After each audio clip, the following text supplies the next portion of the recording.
I am the Tofu Golem. Please enjoy the video. Hello everyone. In this video I will explain how to put a visor on a Vega Bolt helmet.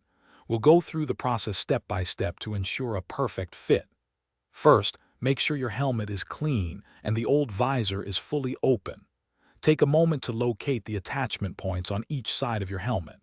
Also, prepare your new visor by removing any protective films, ensuring it is perfectly clean and ready for installation.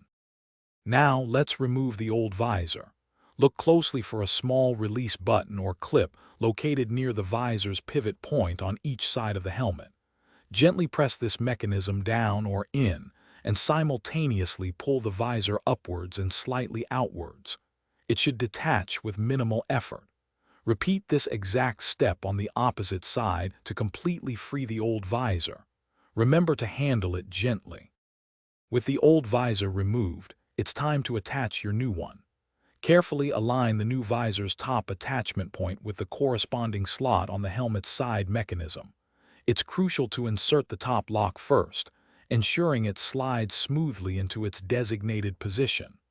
Once the top is aligned, gently press the bottom part of the visor mechanism firmly until you hear a distinct click, indicating it's securely locked. Do this for both sides.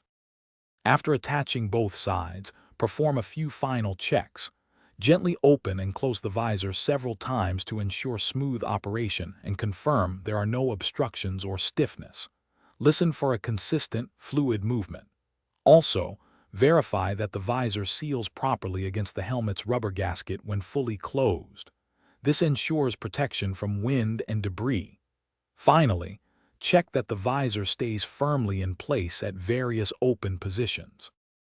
Thanks for watching. Consider subscribing if we helped you today.